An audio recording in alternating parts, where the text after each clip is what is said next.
అసలు ఈ లైఫ్లోకి వచ్చిన తర్వాత ఒకసారి వెనక్కి తిరిగి చూస్తే ఫాదర్ కాంట్రిబ్యూషన్ ఇది అని ఏమనిపిస్తుంది మీకు?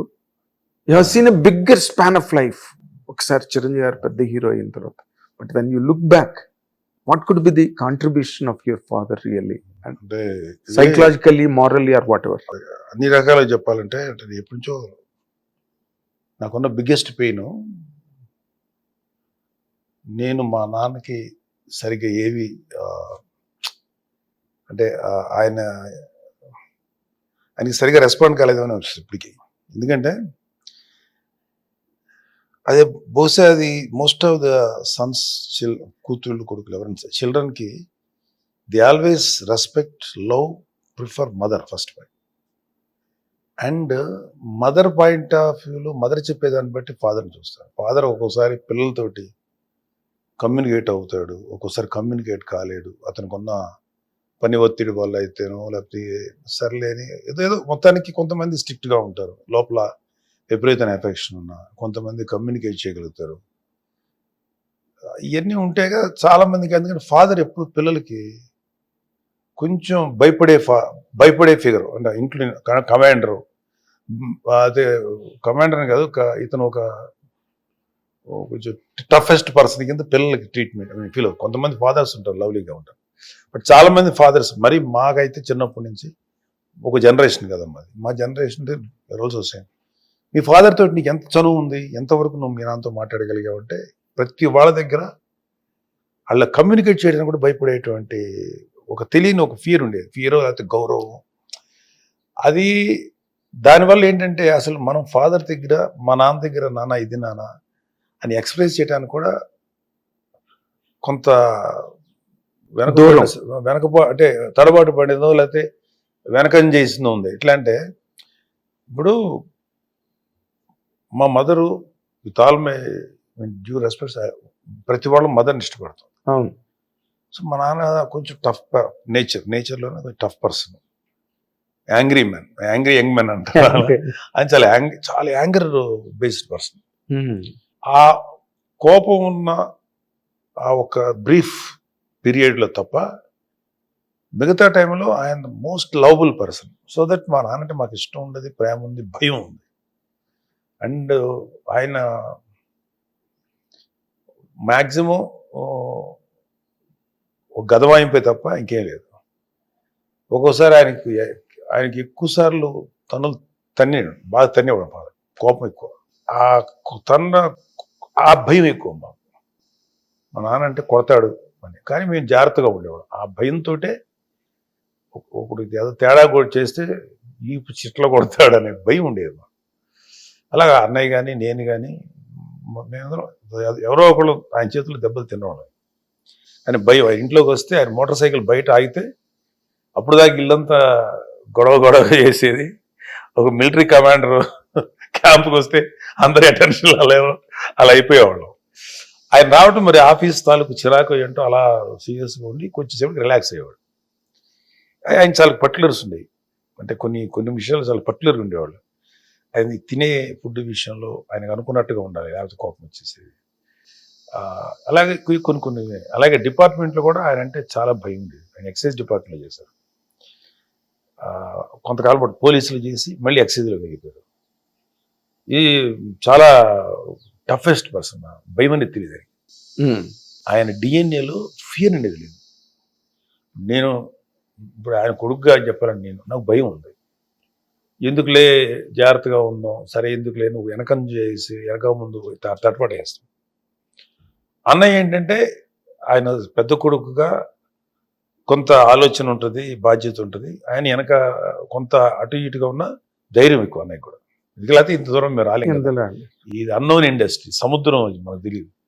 సో ఆ ధైర్యంతో వచ్చాడు. కానీ చాలా జాగ్రత్తగా, చాలా సమయస్ఫూర్తిగా ఉంటూ, అవసరం వచ్చినప్పుడు ధైర్యం చూపించి, అవసరం వచ్చినప్పుడు సమయస్ఫూర్తి చూపించి మమ్మల్ని అందరినీ రంగి తీసుకొచ్చాడు.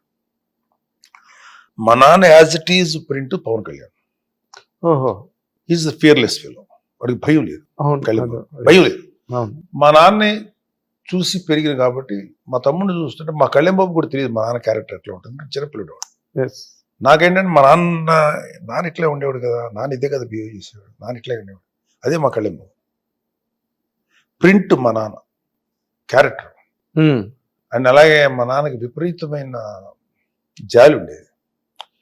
ఏడ్చేవాడు ఒకసారి, ఎదుటోడు ఎవరికన్నా ఒక బాధలు పడితే ఆయన దగ్గర ఉన్న ఎంత డబ్బులు నాకు డబ్బులు ఇచ్చేవాడు. ఆయనకునే అంత మాకంత మా నాన్న excise department sub inspector, circle inspector ఆ రేంజ్ చేసిన ఆయన. ఒక 500 1000 ఉంటే గొప్ప, అది లేకపోతే ఏదన్నా ఉంటే అమ్మించేసి అలా ఇచ్చేవాడు ఆయన. మమ్మ అడిగేది ఏంటండి ఇలా ఇచ్చేస్తే ఏంటండి, అవి వస్తాయిలే పర్లేదే, అవే వస్తాయిలే అనేవాడు. ఉద్యోగం ఉంది కాబట్టి ఆ భద్రత ఉందేమో కానీ అవే వస్తాయిలే అనేవాడు. మాకు చాలా కరువు అయింది అప్పట్లో. మా నాన్న శాలరీ ఎంత 600-700 రూపాయలు ఉండేది. అంటే సర్వైవల్ అవ్వగలిగే అంత శాలరీ. కానీ కాలేజీ ఫీజు కట్టడానికి కూడా 1కి 10 సార్లు ఆలోచించాలి.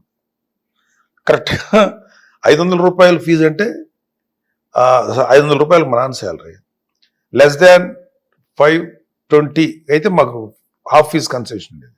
అది దాటేది 550 రూపాయలు దొబ్బేది. అది కూడా వచ్చేది, సచ్చినట్టు కట్టాల్సి వచ్చేది. మా నాన్న ఏ రోజు చదువు విషయంలో కానీ ఫుడ్ విషయంలో ఏదో మాకు లోటు చేయాలి.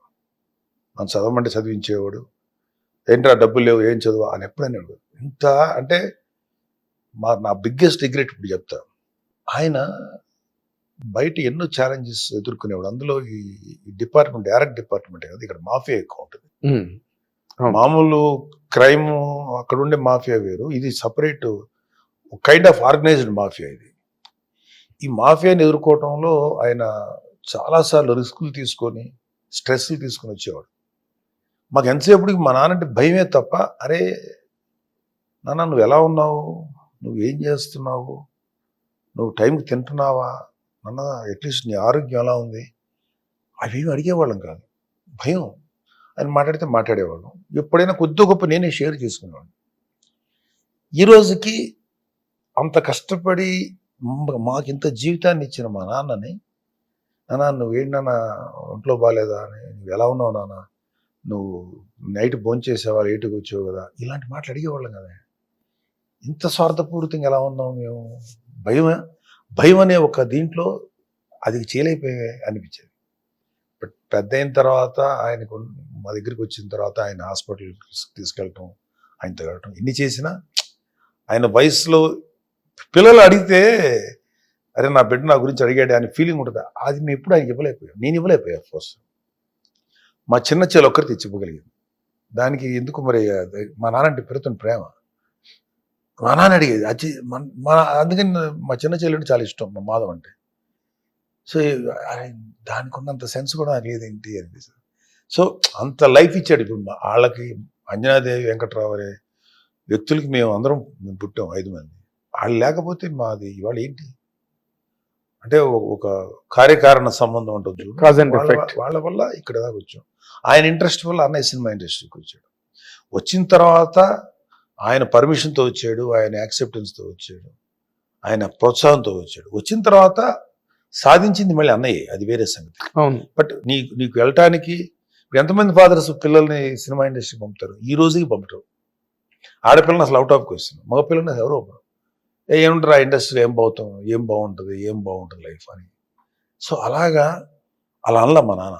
అది నాన్న వెళ్ళండిరా, ట్రై చేయనన్నా, ఒక 1 year కాకపోతే 2-3 years ట్రై చేయనన్నా. ఒకవేళ 3 years కూడా రాలేకపోతే నీకు రానట్టే, ఇప్పుడు వెనక్కి వచ్చేసి ఏదో జాబ్ చేద్దాం, ఏదో చూసి పెడతాను జాబ్ మా డిపార్ట్మెంట్లో చేద్దాం కానీ. సో ఈ రేంజ్ ఆఫ్ ఎంకరేజ్మెంట్ ఇచ్చాడు. అండ్ అంత మా అన్నయ్య ఎంత డబ్బు సంపాదించి ఎంత చేస్తున్నా ఆయన చనిపోయేదాకా మా అన్నయ్య మీద ఎప్పుడు ఆధారపడాల. కానీ మా అన్నయ్యకి ఏంటంటే నాన్నకి ఏదైనా గిఫ్ట్ ఇచ్చాడు అనుకో, గిఫ్ట్ ఇస్తే ఎందుకురా ఆయన నచ్చేది కాదు. ఎందుకంటే పాపం నా కొడుకు అంత కాస్ట్ ఎందుకని ఆయన ఫీలింగ్. అన్నయ్య ఏమో నేను ఇంత ప్రేమగా ఇస్తే ఈయన తీసుకోవడం ఏంటంటే బాధ ఉండేది మా అన్నయ్య. ఏ కొడుకురా అది బాధ ఉంటుంది కదా, నీవు అది ఎంత ఎందుకు, నేను ఇస్తున్నా కదా తీసుకోవచ్చు కదా అనే ఫీలింగ్ అన్నయ్యది, ఆయనకే మాది. సో వీళ్ళిద్దరి గురించి నాకు తెలుసు, నేను మధ్యలో చూస్తూ ఉండేవాడిని విట్నెస్గా. ఇద్దరిది కరెక్టే. సరే అట్లా ఆయన ఎప్పుడు కూడా మా కొడుకుల మీద ఆధారపడిపోయి వీళ్ళ మీద మనం బతక అస్సలు ఎప్పుడు లేదు. చనిపోయేదాకా ఇండిపెండెంట్గా ఉన్నాడు. ఆయన శాలరీ, ఆయన జీతం, పెన్షన్. ఆఖరికి ఏంటంటే ఇంకా అన్నయ్య దగ్గరికి వచ్చిన తర్వాత ఆయన కొడుకు చూస్తున్నాడు ఇక్కడ నన్ను, నేను ఏం చేయాలని చెప్పేసి ఆయన ఉన్న సొంతంగా కట్టుకుని ఇల్లు అమ్మేసేసి అదేదో మా అన్నయ్యకి ఇచ్చి ఉంచుకున్నాను, నాకేందో అనిపించి అట్లా అలా అంత మంచి ఫాదర్. కోపం ఒక్కడ తప్ప ఆయనకున్న హ్యుమానిటీ అంత రాను భక్తుడు అయిపోయాడు. ఆయన ఆంజనేయ స్వామి భక్తుడు అయిపోయాడు, విపరీతమైన డివోషన్, కొంత ఎమోషన్. చనిపోయాక ఆ కోపం అది ఎట్లా ఉంది, కాకపోతే ఇంటెన్సిటీ బాగా తగ్గిపోయింది. బట్ ఆయన లాస్ట్ డేస్ అంటే మా దగ్గరికి వచ్చినప్పటి నుంచి ఆయనతో బాగా స్పెండ్ చేసాం, ఆ సాటిస్ఫాక్షన్ ఉంది. కానీ ఆయన క్రైసిస్లో అంటే అంత వయసులో ఉండి కష్టపడి పనిచేస్తున్నప్పుడు ఎప్పుడు కూడా నాన్న నువ్వు తిన్నావా, నాన్న భోంచేసావా, నీకు ఎలా ఉంది, ఏం దెబ్బలు తగిలినాయా, ఇంకోటి అయింది అడగలేకపోయేంటి అంటే ఇది every son or every daughter they fail because భయమో లేకపోతే ఎందుకు లేను. నేను ఎందుకు చెప్పాలంటే నేను చెప్తే ఇంకోటి వినాలి లేకపోతే ఏదో మన వరకు చెప్పేంత అది ఎప్పుడో లేదు. నేనేమంటానంటే you go to your father and SIT with you, అడుగు నాన్న నువ్వు ఎట్లా ఉన్నావు నన్ను అడగండి, దగ్గరికి వెళ్ళండి, hug your father, kiss him, ఆయన ఎట్లా ఉన్నారో అడగండి, తిన్నావా అడగండి, అది చాలా సంతోషపడిపోతాడు ఆ ఫాదర్. ఎందుకంటే is the least preferred person in the family. బాబు వచ్చాడు, అదే అసరా బాబు ఇంటికి వచ్చాడు తలకాని, ఇట్లాంటివి మాట్లాడుతుంది తప్ప పైగా గొప్పగా ఫీల్ అవుతారు ఫ్రెండ్స్ ముందు. ఓ మా వాడున్నాడే మా నాన్న, ఈ పనికి మాల ఆలోచన. No, don't do that. నువ్వు ఈ భూమి మీదకి వచ్చావంటే ఆయన మూలకారం, ఆయన శరీరంలో నుంచి నువ్వు వచ్చావు, నీ తల్లి శరీరం నీ తండ్రి శరీరం. సో నువ్వు సచ్చేదాకా ఆఖరి బ్రెత్ వరకు నీ తండ్రికి తల్లికి కృతజ్ఞులైపడి ఉండాలి అంతే. ఇంకా దానికి వేరే రూలు రేము లేదు. ఈవెన్ దో వాళ్ళు పట్టించుకోకపోయినా సరే పర్లేదు. మీ అమ్మ నాన్న నేను రోడ్డు మీద వదిలేసినా నువ్వు భూమి మీద పుట్టావు కదా, వాళ్ళే కదా జన్మకారకులు. వాళ్ళు వదిలేసినా వాళ్ళు నిన్ను దూరంగా పెట్టినా కూడా గౌరవించేయి అంతే, నీకు వేరే ఆప్షన్ లేదు. అలాంటిది నేను కని పెంచి నీకు అన్ని రకాలు చూసి ఇంకంతకంటే మనం ఎవరికి కృతజ్ఞత చూపించాలి భూమి మీద? ఇంకెవరు? నువ్వైనా అంతే, ఎవరైనా అంతే, చూసేవాడు ఎవరిని అంతే. సో అందుకని నేను అట్లీస్ట్ చాలా మంది దూరంగా ఉంటారు భయంతో. అఫ్ కోర్స్ ప్రేమ లేని కొడుకు కూతురు ఉండరని నాకు తెలియదు, ఉండరు కానీ they are unable to communicate. అది చెప్తున్నా, just go hug your father, kiss him, say I love you. మళ్ళీ మనకు ఒక దరిద్రం ఏంటంటే మన ఇండియన్ అంటే మన కల్చర్లో బ్రదర్నో సిస్టర్నో మదర్నో అమ్మ నువ్వు అంటే నాకు చాలా ఇష్టం అమ్మ అని చెప్పడానికి ఏంటి తల్లి అమ్మ అని చెప్పేది తెలియదు ఆ విషయం అని. నో, తెలిసినా సరే చెప్పు. It seems to be unnatural, it seems to be ఎట్లుంటది అంటే కృతకంగా ఉంటుంది. నో, కృతకం కాదు, చెప్పు, చాలా సంతోషపడతాడు. You go to your wife and say I love you, you go to your mother and say I love you. అమ్మ నువ్వు అంటే చాలా ఇష్టం అమ్మా నాకు అంటే ఏంట్రా ఇది కొత్తగా అంటారు వాళ్ళు, ఖచ్చితంగా అదే అంటారు, కానీ లోపల ఎంత ఆనందం ఉంటుంది. ఎగ్జాక్ట్ సేమ్ థింగ్ నీకు. నేను నా కొడుకు నా కూతురు నా కొడుకున్నానంటే నాకు చాలా సంతోషం ఉంటుంది. అఫ్కోర్స్ నేను అట్లా ఆలోచించాను అనుకోండి, నా కొడుకు అంటే హ్యాపీగానే ఫీల్ అవుతాను, ఏంట్రా ఇది అన్ను అదే. సో దట్స్ వై మా నాన్న ఈ జన్మనిచ్చినందుకు మేము ఆయనకి ఎప్పుడు కూడా చేయలేకపోయాను. నేను వేసే అంటే మేమేం సర్వీస్ చేసాం, ప్రేమగా చూసుకున్నాం, ఆయనకి అన్ని చేశారు. అది ఆ పార్ట్, ఆ ఒక్క పార్ట్ లో నేను మా నాన్నకి కరెక్ట్ గా చేయలేదేమో అని బాధ ఉంటుంది. అంటే అది వచ్చింది ఇంకా పూడ్చలేదు. అదే, అవును. అంటే అది ఫాదర్ గా ఆయన వైపు నుంచి కూడా ఒక చిన్న కరెక్టే ఫెయిల్యూర్ ఏమో కదా. కాదు కదా, no, I cannot say that. I never say that because it is him. అది అతను అంతే, అది నువ్వు వెళ్ళాలి. నువ్వు ఎందుకు మాట్లాడావు, ఏం అడ్డం వచ్చింది నాన్న అని హగ్ చేసుకుంటే ఈసురు కొడితే ఓహో తిడతాడు నాన్న ముద్దు పెడితే హే అంటే అసహించుకున్నాను అలా అన్నాడు కదా. ఏ తండ్రి అంటాడు చెప్పు? షో మీ ద టఫెస్ట్ అత్యంత కఠినాత్మైన ఫాదర్ కూడా ఏమంటాడు, చచ్చినట్టు ఒప్పుకుంటాడు, పిల్లల దగ్గర కరిగిపోతాడు. మనమేం మారాలి. మనం అదే విధంగా నీ తల్లిదండ్రులు ఏనాడు కూడా విమర్శించదు. నెవర్ క్రిటిసైజ్ ఇన్స్పైట్ ఆఫ్ మీద మిస్టేక్, వాళ్ళు ఏదైనా దుర్మార్గం తప్పు చేసిన వాళ్ళు విమర్శించదు. యూ షుడ్ యాక్సెప్ట్ బికాజ్ నువ్వు ఈ రోజు అనుభవిస్తున్న ప్రతి ఒక్క సంఘటనకి విషయానికి ప్రతి సెకండ్కి వాళ్ళే కారణం. Surrender to them, that's all. నాకు తెలిసి అమ్మా నాన్న లివింగ్ గాడ్స్. కొంతకాలం తర్వాత వాళ్ళు పోతారు, తండ్రి చనిపోతాడు, కొంత తెలియపోతుంది, మనము పోతుంది, కానీ వాళ్ళని ఎప్పటికీ మర్చిపోకూడదు. ఉన్నంతకాలం వాళ్ళ వాళ్ళు- దేవుళ్ళో చూసుకోవాలి. Yes. నాకు సోమన్ బాబు గారు చెప్పారు, Mm. నేను మా అన్నయ్య గారు అమ్మాయి పెళ్లి కార్డు ఇవ్వటానికి వెళ్ళాను. నాకు సోమన్ బాబు గారు చాలా అంత డెప్త్ ఉన్న మనిషి అని నాకు తెలియదు. ఆయన అంతేపటికి హీరోగా చూసేవాళ్ళం కదా, అదే గ్లామర్ గా పాటలు పాడు గ్లామర్ బాయ్ కదా ఆయన, సొగ్గడు సోమన్ బాబు గారు అంటాం కదా, ఆయనకంటే అదే ఇష్టం ఉండదు. అవును ఒక జనరేషన్ ఆయన ఫ్యాన్సే కదా. అవును నేను మా అన్నయ్య గారు అమ్మాయి కార్డు ఇవ్వటానికి వెళ్ళాను. ఆయన అప్పటికి సినిమాల నుంచి మానేశారు. వేరే చాలా విషయాలు మాట్లాడాను. One of had finest discussion ఆయనతో. అదే ఆయన ఎందుకో నేనంటే ఇష్టం అంటే ఆయనకి, ఎందుకంటే ఆయన ఏదో సీరియల్ చూసి ఆయన ఇంట్లో ఖాళీగా, అంటే అప్పటికి మారిపోయి ఇండస్ట్రీ వదిలేసిన తర్వాత ఆయనకి ఖాళీ దొరికేది, సీరియల్ చూసేవాడు. నన్ను ఆ సీరియల్ చూసి నా గురించి ఏదో అప్రిషియేట్ చేస్తే నేను సరసిద్దాను. ఆయన అప్రిషియేషన్ అంటే నేను ఎక్స్పెక్ట్ చేయాలి, నేను నన్ను కూడా చూస్తాడులే టీవీలో అనుకున్నా. ఆయన టీవీ సీరియల్ చూసేవాడు. ఆ మాటల సందర్భంలో ఒక మాట అన్నాడు ఆయన, నా బాబు గుర్తుపెట్టుకో, అమ్మ నాన్న ఎప్పుడు జాగ్రత్త చూసుకో, ప్రేమగా చూసుకో, ఇంకా వాళ్ళు నీకు ఆల్టర్నేటివ్ లేదు అమ్మ నాన్నకి, వాళ్ళు మాత్రం ప్రేమగా చూసుకోండి లైఫ్లో. అది అప్పటికి మేము అదే జోన్లో ఉన్నా కూడా అది ఇంకొంచెం ఒక గొప్ప వ్యక్తి మనకు చెప్పాడు, ఎంతో చెప్పారు మహానుభావుడు సోమన్ బాబు గారు. సో అలాంటి వ్యక్తులు చెప్తున్నారు. నేను ఆల్రెడీ దాంట్లోనే ఉన్నా కూడా అది ఇంకొంచెం ఇంకా బలంగా తయారవటానికి. కరెక్ట్.